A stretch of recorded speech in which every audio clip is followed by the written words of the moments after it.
பிரபல YouTuber voice of பர்னிசன் Valaichenai போலீசாரால் கைது செய்யப்பட்டிருக்கின்றார். இந்த கைதுக்கான பிரதானமான காரணம் என்ன? அது தொடர்பான காணொலிகளும், வாய்ஸ் ஆஃப் பர்னிசன் மீது எத்தனை வழக்குகள் போடப்பட்டிருக்கின்றது அது தொடர்பான காணொலிகளும், தற்போது வாய்ஸ் ஆஃப் பர்னிசன் விடுதலை செய்யப்பட்டிருக்கின்றாரா இல்லது தற்போதும் சிறைச்சாலையிலே அடைக்கப்பட்டிருக்கிறாரா அது தொடர்பான காணொலிகளை தான் இன்றைய காணொலிகளிலே பார்வையிட போறீர்கள். காண்டிபன் சொந்தங்கள் அனைவருக்கும் வணக்கம். வாருங்கள் காணொலிக்குள் செல்வோம். மட்டக்களப்பை சேர்ந்த பிரபல யூடியூபர் வாய்ஸ் ஆஃப் பர்னிசன் வாழைச்சேனை போலீசாரால் கைது செய்யப்பட்டார். இந்த கைதுக்கான பிரதானமான காரணம் என்னவென்று பார்ப்போமானால், இந்த வாய்ஸ் ஆஃப் பர்னிசன் என்ன செய்து நுவரெலியா நோக்கி தனது காரில் நண்பர்களுடன் பயணம் செய்து கொண்டிருக்கும் போது வாழைச்சேனை பகுதியிலே ஒரு வடி வாகனம் ஒன்று விபத்துக்குள்ளாயிருக்கின்றது. அப்ப விபத்துக்குள்ளான இடத்திலே அவர் மற்றவர்கள் மாதிரி கடந்து செல்லாமல் அதை காரை நிப்பாட்டி வந்து இவர்களுக்கு என்ன நடந்தது அது தொடர்பாக அவரிடம் விசாரித்து பார்க்கும்போது அவருக்கு அந்த கையெல்லாம் காயம் மற்றும் அவருக்கு மூக்காலெல்லாம் ரத்தம் வந்திருக்கு மற்றும் பின்னால இந்த வேனில் அடிபட்டு தாங்க முடியாத வலிகளுடன் காணப்பட்டிருக்கிறார். அப்ப என்ன செய்திருக்கோம்னு சொன்னா, இந்த அந்த காயப்பட்ட நபர் எந்த இடத்தை சேர்ந்தவர் சொன்னா அனுராதபுரத்தை சேர்ந்த நபர் தான் காயப்பட்டது இருந்திருக்கிறார். அப்ப என்ன செய்திருக்கார் அந்த வாய்ஸ் ஆஃப் பர்னிசன் விபத்துக்குள்ளான நபரை தன்னுடைய காரிலே ஏற்றி கொண்டு வாய்ஸ் ஆஃப் பர்னிசன் என்ன செய்திருக்கான்னு சொன்னா வாழைச்சேனை வைத்தியசாலைக்கு கொண்டு சென்றிருக்கிறார். அந்த நபரை கூட்டிக் கொண்டு அந்த நபருக்கு பார்த்தீங்கன்னு சொன்னா மூக்கால ரத்தம் வந்திருக்கு மற்றும் பின்னுக்கும் ஒரு நோவுகள் வலிகள் உடல் வலி தாங்க முடியாமல் அவதிப்பட்டு கொண்டிருக்கிறார். அப்ப வைத்தியரிடம் கூறி, அதாவது பெண் வைத்தியர் தான் அந்த கடமையில இருந்திருக்கிறார். இப்ப பெண் வைத்தியரிடம் கூறியிருக்கின்றார், அவசரமாக இந்த நபரை பாருங்கள் என கூறியிருக்கிறார். அப்ப பெண் வைத்தியர் கூறியிருக்கிறார், நாங்கள் சும்மாவா இருக்கின்றோம் என கூறியிருக்கிறார். நாங்கள் சும்மாவா இருக்கின்றோம் என்ற கூறின வார்த்தைகளானது இந்த அனுசனுக்கும் இந்த வைத்தியருக்கு இடையிலே ஒரு முருகல் தன்மையை ஏற்பட்டிருக்கின்றது. அந்த முருகல் தன்மையை அடுத்து என்ன செய்திருக்கிறோம் சொன்னால், வாய்ஸ் ஆஃப் பர்னிசன் அந்த அவர் கதைத்த விடயங்கள், வைத்தியர் கதைத்த விடயங்கள், நடந்து கொள்கிற விடயங்கள் முழுவதையும் தனது காணொலிகள் அதை போனில ரெக்கார்ட் பண்ணியிருக்கிறார். வீடியோ ஒன் பண்ணி ரெக்கார்ட் பண்ணியிருக்கின்றார். இப்ப வைத்தியர்கிட்ட அனுமதியும் இல்லாமல் அவர் ரெக்கார்ட் பண்ணினது தவறு என கூறிதான் தற்போது வாழைச்சேனை வைத்தியர்களால் அனுசனுக்கு எதிராக போலீஸ் நிலையத்திலே ஒரு முறைப்பாடு ஒன்று பொறுக்கப்பட்டிருக்கின்றது. வைத்தியர்கள் கடமை செய்வதற்கு இவர் இடையூறாக செயற்பட்டிருக்கிறார். அத்துடன் மற்றும் வைத்தியர்களுடைய அனுமதி இல்லாமல் இவர் காணொலிகளை எடுத்து தனது யூடியூப் தளத்திலே சமூக வலைத்தளங்களிலே பதிவேற்றம் செய்திருக்கிறார். அவர் மீது ஒரு வழக்கு போட்டிருக்கிறார்கள். அந்த வழக்கினை விசாரித்த போலீசார் இவர் நுவரெலியா, அதாவது இந்த ஆக்சிடென்ட் விபத்துக்குள்ளான நபரை அனுமதித்த பின்னர் நுவரெலியா நோக்கி அனுசன் சென்றிருக்கிறார். அனுசன் நுவரெலியா இருக்கும் போது வாழைச்சேனை போலீஸ் நிலையத்திலிருந்து நுவரெலியாவிலே இருக்கின்ற அனுசனுக்கு ஒரு தொலைபேசி அழைப்பானது சொல்லியிருக்கின்றது.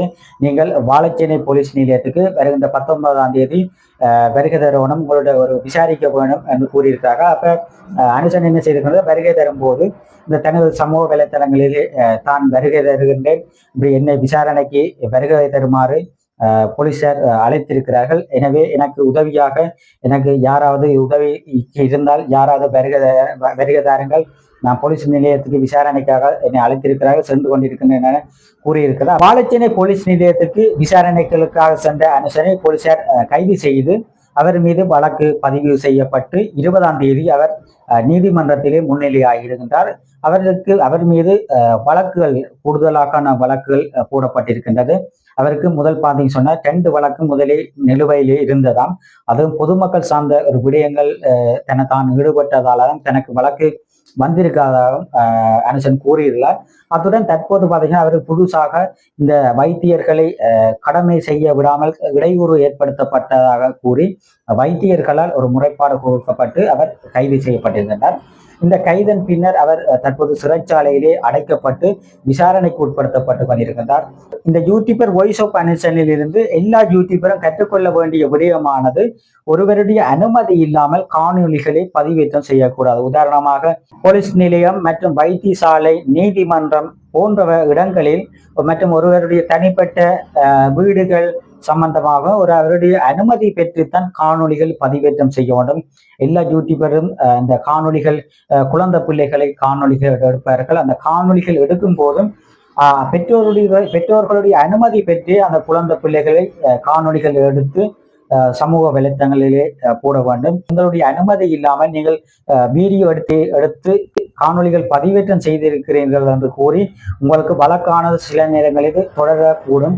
எனவே அனைத்து யூடியூபரும் இந்த வீதியால் செல்லும் போது அதை புலப் செய்கிறார்கள். கூடுதலாக இந்த வீதியோரங்களிலே யாழ்ப்பாணம்னு சொன்னால் யாழ்ப்பாணம் முழுவதும் டவுனுகள், பஸ் ஸ்டாண்ட், பழக்கடை எல்லாம் காணொளிகள் எடுக்கும் போது அவர்களுடைய அனுமதி பெற்றே நீங்கள் காணொளிகளை பதிவேற்றம் செய்ய வேண்டும்.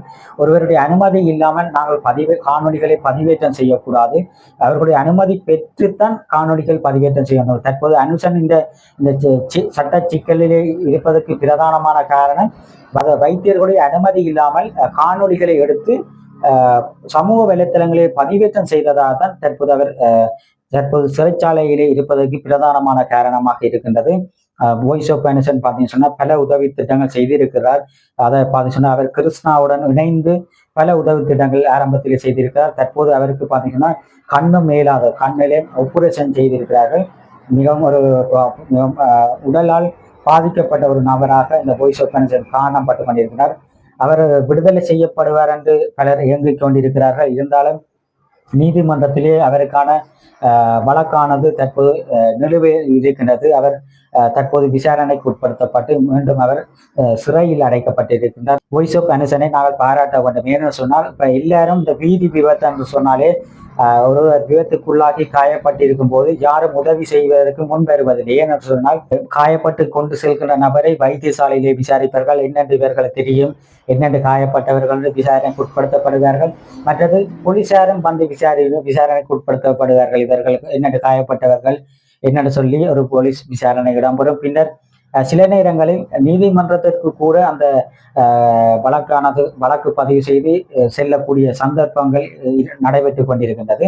எனவே இந்த நீதி விபத்துகளில் நடைபெறும் போது மக்கள் அதனை கண்டும் காணாமல் செல்வார்கள். ஏன்னு சொன்னால் வழக்குகள் செல்ல வேண்டும், ஒரு வைத்திய போலீஸ் நிலையம் செய்யணும், கோர்ட்ஸுக்கு போகணும் என்று அந்த காயப்பட்ட நபர்களை கண்டு காணாமல் சென்று விடுவார்கள். ஆனால் வாய்ஸ் ஆஃப் அனிசனை நாங்கள் இந்த இடத்துல பாராட்ட வேண்டும். ஏன்னு சொன்னால் அந்த காயப்பட்ட நபர் அனுராதபுரத்தை சேர்ந்த நபர் காயப்பட்டு இருக்கும்போது தன்னுடைய காரில் ஏற்றி சென்று வாழைச்சேனை வைத்தியசாலையில் அனுமதித்திருக்கிறார். வைத்தியர்கள் அந்த நோயாளியை உடனடியாக பார்க்கவில்லை என்ற ஒரு கோபத்தில் அவர் காணொளிகளை பதிவேற்றம் செய்து அது சமூக வலைத்தளங்களில் பரவி பெரும் சிக்கலாகி அவர் தற்போது சிறை செல்லும் அளவுக்கு இந்த பிரச்சனையானது ஒரு பெரிய பூதாகாரமாக விடுத்துள்ளது.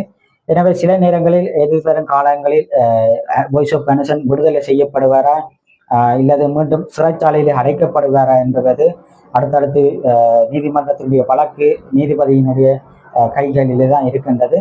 வாய்ஸ் ஆஃப் அனிசனுடைய தாயார் மிகுந்த கவலையிலே இருக்கின்றார். பொது நலனாக இந்த விடயங்களில் ஈடுபட்டவர் தற்போது இவ்வாறு ஒரு சட்ட சிக்கலுக்கு உட்படுத்தப்பட்டு தற்போது சிறையில் இருக்கின்றார்.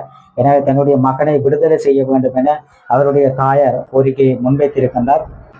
99% மக்கள் வாய்ஸ் ஆஃப் அனிசனுக்கு ஆதரவான குரல்களை எழுப்பிக் கொண்டிருக்கிறார்கள். சிலர் 1% மக்கள் அவர் ஒரு பப்ளிசிட்டிக்காக செய்திருக்கிறார், பப்ளிசிட்டி ஆகாததற்காகத்தான் இந்த வீடியோ எடுத்து காணொலிகள் எடுத்து தனது யூடியூப் தளத்திலே பப்ளிக்காக விட்டு தான் ஃபேமஸாக வர வேண்டும், பப்ளிசிட்டி அடைய வேண்டும் என்பதற்காக இந்த காணொலிகளை பதிவிட்டதாக 1% கூறிக்கொண்டிருக்கிறார்கள். தற்போதுதான் வாய்ஸ் ஆஃப் அனிசன் ஒரு முன்னேற்றமான பாதைகளை சென்று கொண்டிருந்தார். அதாவது வாய்ஸ் ஆஃப் அனிசன் டூரிஸ்ட் டிராவல்ஸ் சொல்லி களுவாஞ்சிக்குடியிலே புதிதாக திறந்து வைக்கப்பட்டு அதன் மூலம் சுற்றுலா பயணிகளை ஈர்க்கும் முகமாக அவர் டூரிஸ்ட் பயண ஏற்பாடுகள் செய்து கொண்டிருந்தார். அந்த காணொலிகளை அவருடைய வாய்ஸ் ஆஃப் அனிசன் யூடியூப் தளத்திலே நீங்கள் சென்று பார்வையிட முடியும். வாய்ஸ் ஆஃப் அனிசனை விடுதலை செய்ய வேண்டும் என பல மக்கள் எதிர்பார்த்து கொண்டிருக்கிறார்கள். அவர் பல உதவி திட்டங்கள்ல வயோதிபர்கள், கண் தெரியாதவர்கள், சில பேருக்கு வீடுகள் கட்டி கொடுத்திருக்கிறார். அவ்வாறு கிருஷ்ணாவுடன் இணைந்து பல உதவி திட்டங்கள் செய்த ஒரு நபராக வாய்ஸ் ஆஃப் அனிசன் காணப்பட்டு கொண்டிருக்கிறார். அவர் பல உதவி திட்டங்கள் செய்த நபர் தற்போது 2 வழக்குகள் மற்றும் 6 கேஸ் அவருக்கு உட்படுத்தப்பட்டது. 6 வழக்கானது தற்போது பதியப்பட்டிருக்கின்றது. எதிர்வரும் காலங்களில் வாய்ஸ் ஆஃப் அனிசன் விடுதலை செய்து அவர்களுடைய அம்மா ரதி அம்மாவுடன் மிகுந்த சந்தோஷத்துடன் வாழ வேண்டும். மற்றும் அவருக்கு பார்த்தீங்கன்னு சொன்னா கண் வருத்தம், கண்ணே இல்லாமல் ஆபரேஷன் செய்தவர். அவ்வாறு பல இன்னல்களுக்கு மத்தியில் தான் அவர் வாழ்ந்து கொண்டிருக்கிறார். அவரை விடுதலை செய்ய வேண்டும் என்பதுதான் எல்லோருடைய விருப்பமாக இருக்கின்றது. நீதிமன்றத்தினுடைய வழக்கிலே சென்று கொண்டிருப்பதால் நீதிமன்றத்தினுடைய கைகளில் தான் இருக்கின்றது. அவர் விடுதலை செய்யப்படுவாரா இல்லை மீண்டும் சிறையிலே அடைக்கப்படுவார் என்பது அடுத்தடுத்து வழக்கிலே தான் தெரியும். வாய்ஸ் ஆஃப் கன்சர்னுக்கு என்ன நடந்தது அது தொடர்பான காணொலிகளே இன்றைய காணொலியிலே பார்வையிட்டிருப்பீர்கள். காண்டிபன் வியூஸ் என்ற சேனலுக்கு நீங்க புதிதாக வந்திருக்கிறாராம் சப்ஸ்கிரைப் பண்ணி ஆதரவு தாருங்கள். கூடுதலான மக்கள் எமது காணொலிகளை பார்வைத்துக் கொண்டிருக்கிறீர்கள். சப்ஸ்கிரைப் பண்ணாமல் நீங்க சப்ஸ்கிரைப் பண்ணி ஆதரவு தரும்போது நாங்கள் இன்னும் சிறப்பான காணொலிகளை பதிவிட காத்திருக்கிறோம். அது தொடர்பான காணொலிகளை தான் நம்முடைய காணொலிகளை பார்வையிட்டிருப்பீர்கள். மீண்டும் ஒரு காணொலி சந்திப்போம். நன்றி, வணக்கம்.